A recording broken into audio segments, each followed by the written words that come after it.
All right, we're going to call our next panel group up. And so we have Jens, Barb, Stacy, and Holly come on up. And when we have presented this information, the feedback we've received is we want to hear directly from the schools involved. That's kind of how we have it set up today. We want you to hear directly from the schools. So we are going to go into our next finding as soon as they have a seat.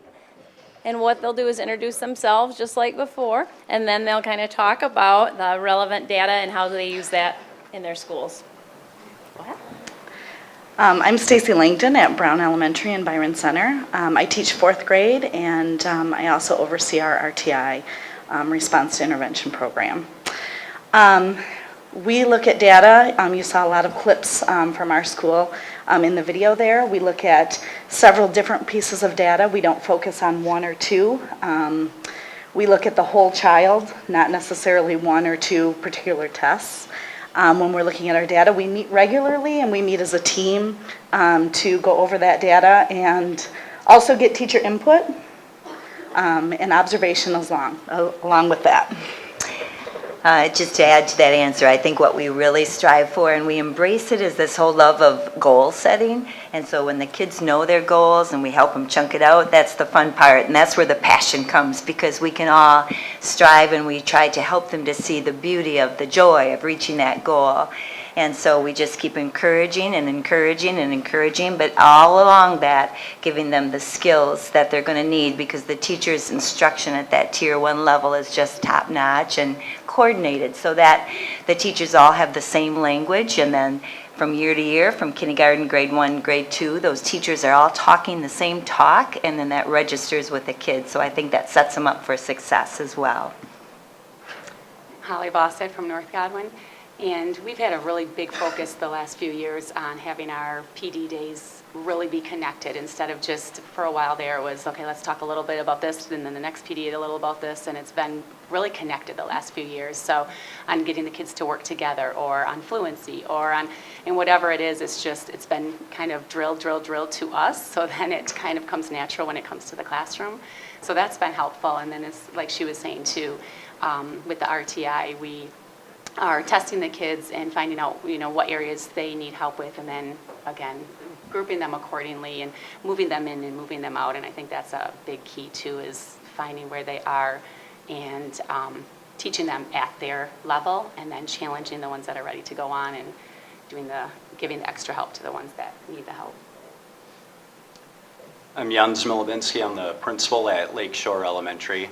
And as you've heard from a lot of the other people up here, we're constantly looking at data, and we're having open and honest conversations about that data, not just only in our RTI meetings that we do every 6 weeks, but our district has given principals a lot of room to move with professional learning communities. So we're using a lot of that time to continuously look at DIBELS data, Discovery Ed data, running records, and not being shy with having the tough conversations if things maybe are not going as well as we would like them to go, and being able to say, hey, I've got 8 other elementary principals at West Ottawa that I can call, we can go over, we can watch other grade levels. We love to celebrate the good news that we have, but we're not afraid to talk about some of the news that's maybe not as great as we want it to be. Awesome. Kyle talked in the beginning of the video about how, he thought that he was data-driven and everything was around that way, and many of the principals we talked to thought that as well. How do you go from that piece where maybe it's you and just a few key holders of that data that feel comfortable with it to the, your whole staff? You really have your whole staff embarked in this journey. And you talked a little bit about PLCs, which was great, but any more on that? And I know, Barb, you do as well. Right, we do, with those PLC meetings that you referred to, those Wednesday morning, we just had one, we just came from one, and so that just guides us all along the way. We're just talking that same talk, that same language every week. We're revisiting it, and then when we see those kids in the hall, whether it be the paraeducator or the interventionist or the classroom teacher or myself, I can know then, okay, who is struggling, who needs that extra encouragement and guidance, and just, I can keep coming back to the teachers and just to stay on it with them and say, okay, how is Jason doing? And just follow up on that data that we know all about. So it's that knowledge, but then it's that follow up that's so critical as well. So whether it be Wednesday mornings or during the hallway, passing at school, but we just have that in our minds, and so that we know the goal and who's needing some support to get there. I think like he said, sometimes it's not always the nice conversation. Sometimes it's the, scores up on the smart board in a staff meeting. And, you're kind of compared teacher to teacher or class to class. And it's not always the comfortable thing, but it's like, okay, we're going to see how we can learn from this person, or we're going to see how we can change. So it's not, but the intention is to get on the right path. Yeah, someone mentioned in the first group the high expectations. And it starts at the very top with the school board, central administration, and works its way down.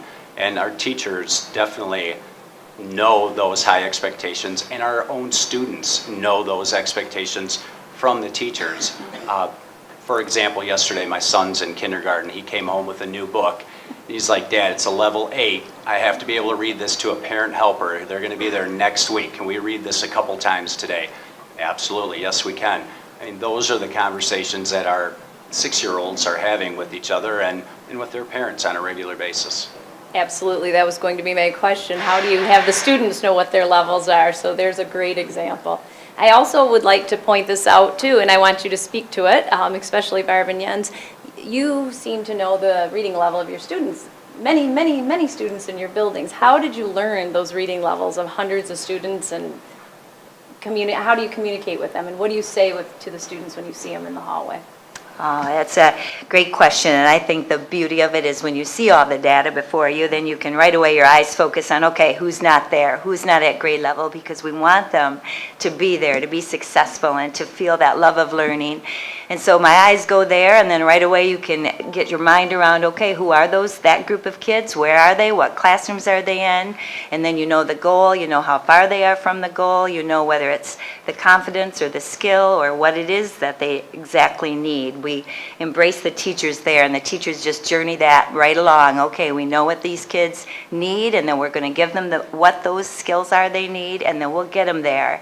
But we just celebrated a Valentine's for Victory kind of competition amongst ourselves and the kids. They all had 3 goals that they had to aspire to, and then we listed them, wrote them all down, and then just kept track with them. And so it's that kind of thing that I can just fire them up every day, okay, how we're doing on those goals. And then we just keep that knowledge in my mind as I see them in the hall. If I look at their face and they're getting off the bus and I can tell they're discouraged, you know who to zero in on and say, all right, we can do this together, and just help them to believe that they can through hard work. It might not be the easiest, but that's okay. We'll give them the tool belt that they need, and we'll help them get there. Yeah, so I kind of feel like my main role as the building principal is to support the teacher in the classroom. And if I think that that's my main job, boy, I better know how to communicate with that teacher and have those conversations. And, I certainly don't have every 415, of the children's scores memorized, but I do think that I know who the intensive kids are. I know who the strategic kids are. I know where most of them are struggling, what kind of help they need, and how important it is for me to work with that teacher, and then to let the student know, hey, the principal knows me. He knows what book I'm reading, knows where I'm struggling. Every day at the end of the school day, I'm standing out by the buses, and as the kids are walking by, hey, don't forget, you owe me 20 minutes of reading tonight, minimally, on the way out, and to make sure that I'm making those connections with those students that are in need. Right, awesome. Holly and Stacy, I'm going to have you to address this question. How is data at the front of your conversations, whether it's a PLC meeting, a staff meeting, a grade level meeting, instead of, oh, there's a hole in the parking lot or the copy machine's broken, and they get sidetracked sometimes? How do your leaders and your staff make sure everybody's accountable? I mean, they're usually checking in on, if it's, sometimes we're back, like it'll just be kindergarten meeting together in one room, and they're wandering around. We also have feedback forms that we're, responsible for completing. But I think when we're coming back to the whole group and reporting back on that, like, okay, what's going on here? Like, and how are you going to do that? Like, okay, this is the problem. This is what we're seeing. This is where the deficit is. What are we going to do about it? And I think it's just being them holding us accountable. Okay. Yeah, and there's been a lot of talk on some of the bigger tests like Discovery Ed and Dibbles testing and that sort of testing. But we as a grade level also look at our unit tests, and we say we can't there are a group of kids that if they don't have it, we can't move on. And so we are trying to intervene before some of those bigger tests are happening so that we can try and catch kids fresh off learning new skills. We can hit that intervention right away, and that seems to be a lot more successful than waiting that 6-week period until that next bigger test comes. We can try and get it a lot faster. Awesome, thank you. As a field study team, we did notice in all the buildings, there was that focus on data. Either the information was taped to the student's desk, it was on the whiteboards, it was the topic of every meeting that they had in conversation, so they really did. It wasn't, oh, we're data-driven and we say that. They really experienced it to another level that it was amazing for all of us to see. All right, thank you, everyone. I'm going to have you exit.